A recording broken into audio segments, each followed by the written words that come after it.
Bonjour la communauté, aujourd'hui j'aimerais parler, disons avec toi de la longrine. La longrine c'est un élément important et structurel d'un bâtiment. Elle consiste en une poutre horizontale en béton ou en bois disposée à la base des murs porteurs pour soutenir le support.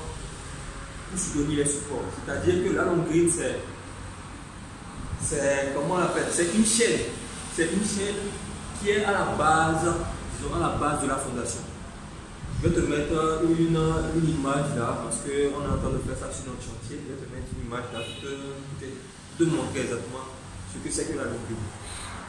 Maintenant, la longrine, comme je te disais, c'est une chaîne qu'on met à la base sur la fondation pour pouvoir soutenir les éléments d'un bâtiment. Maintenant, elle permet une meilleure répartition des charges de la structure sur les poids d'appui plus larges, ce qui contribue à augmenter la stabilité et la résistance à la flexion des murs porteurs, garantissant ainsi la sécurité et la durabilité du bâtiment. C'est-à-dire que c'est une chaîne qui soutient les éléments ensemble et c'est sur elle maintenant, disons, vu qu'elle soutient tous les éléments d'appui qu'on peut dire, c'est-à-dire les poutres, la fondation, les semelles, comment on appelle, les fers même que tu as mis dans comment on appelle, dans les poutres, ça soutient tout quoi. Ça soutient tout à la base. C'est à peu près ça pour commencer. C'est à peu près ça à quoi sert la longrine. Maintenant par la suite, elle permet d'utiliser et d'augmenter la capacité de portance des sols peu solides pour éviter les tassements et les déformations des zones sismiques.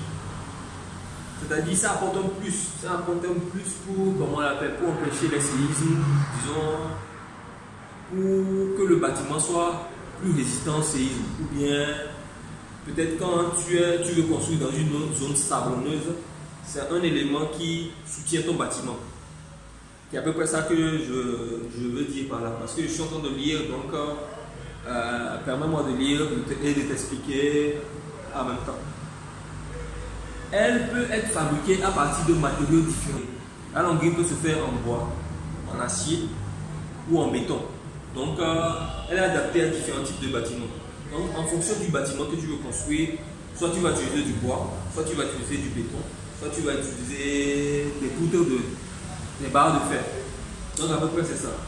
Maintenant, il y a des inconvénients liés aussi à l'utilisation de...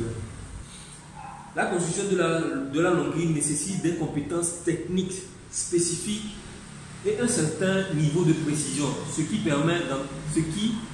entraîner des coûts supplémentaires pour la main-d'œuvre et les équipements. C'est-à-dire que ce n'est pas un maçon lambda, disons, c'est pas un maçon qui vient de sortir de son apprentissage qui va te construire, ce n'est pas un apprenti maçon qui va te construire une longrine.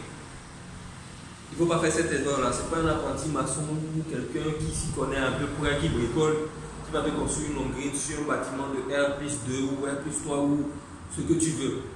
Donc, prends des spécialistes pour te faire un truc si tu veux, un truc durable. Donc, c'est à peu près pour ça on dit que ça peut t'engendrer des coûts supplémentaires. Maintenant, la longrine peut rendre l'accès à la fondation plus difficile pour les travaux de maintenance ultérieure. C'est-à-dire que si tu as fini de construire ton bâtiment et la longrine est en bas de ton bâtiment, pour pouvoir peut-être, comment on l'appelle, vu que souvent elle est faite en béton sur les murs en briques, ça va être compliqué d'accéder à la fondation, par exemple, sans passer par la longrine.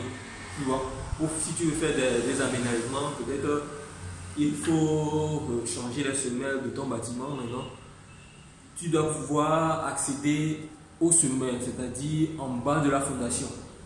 Mais tu dois passer, disons, si tu veux changer les semelles, tu dois passer par peut-être casser casser la longrine pour pouvoir accéder. Donc c'est un peu compliqué quand il y a la longrine, mais c'est à peu près ça. Il faut des spécialistes assez bons pour te donner ces différents, disons, cette technicité-là pour pouvoir accéder à ce genre d'éléments.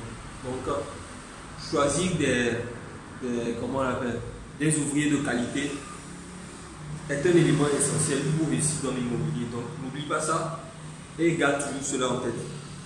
Maintenant, la longrine en bois, disons les longrines en bois, sont plus sensibles à l'humidité et à la pourriture que les longrines en béton, ce qui peut entraîner des problèmes de durabilité dans le temps. Donc ça veut dire que quoi? Pour ceux qui construisent en bois, généralement, eux, ils utilisent des longrines en bois, pas forcément en béton. Ça dépend de l'architecture que tu choisis, parce que en Afrique, on n'a pas généralement des longrines en bois. Mais bon, ça dépend. En Afrique, on utilisait les longrines en bois sur ce qu'on appelle à peu près de l'embanco,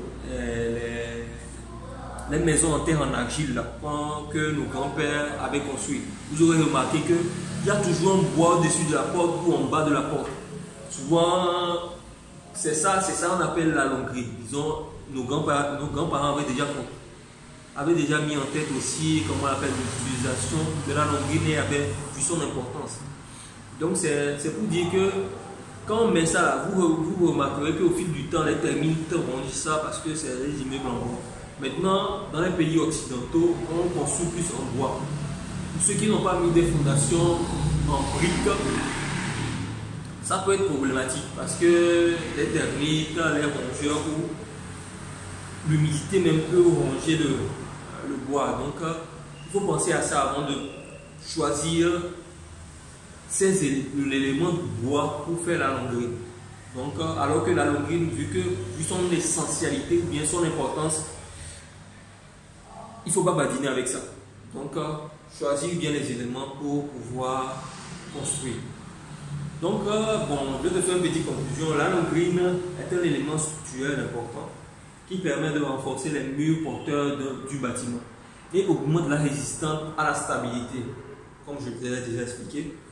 Cependant, il est important de prendre en compte les coûts et les contrariétés liées à sa construction pour décider si elle est adaptée au projet, à ton projet. Donc c'est ça. Avant de pouvoir construire, il faut toujours voir un spécialiste. Il faut toujours voir un spécialiste qui va te dire que tel, il y a des soucis liés à ça. Si tu veux utiliser du bois pour construire ton bâtiment, demande au spécialiste, est-ce que c'est bien d'utiliser du bois pour construire tel. Il te dira exactement si le bois est requis et quel bois est requis, parce qu'on n'utilise pas du bois blanc comme du teck ou comment on l'appelle, de l'iroko pour faire la même chose, parce que leurs durabilités sont différentes. Donc, même si un spécialiste dit aussi tout ça, il faut voir la durabilité des éléments que tu veux utiliser. Si tu veux faire quelque chose de provisoire, bon, tu peux utiliser le bois, mais si tu veux, comment on l'appelle, aller à long terme, voire 2-3 ans, prends en compte que le bois, ça sera compliqué. Prends en compte aussi le fait que la maintenance de la longrine est assez complexe et qu'il faut fracturer le mur. Donc, tout ça, il faut prendre ça en considération pour pouvoir faire ton travail de longrine. Pour avoir plus d'informations, il faut discuter avec ton maçon. Là, il va mieux t'expliquer à quoi c'est la longrine, quelles sont les importances et comment pouvoir la dimensionner. Parce que le dimensionnement aussi est important dans la longrine.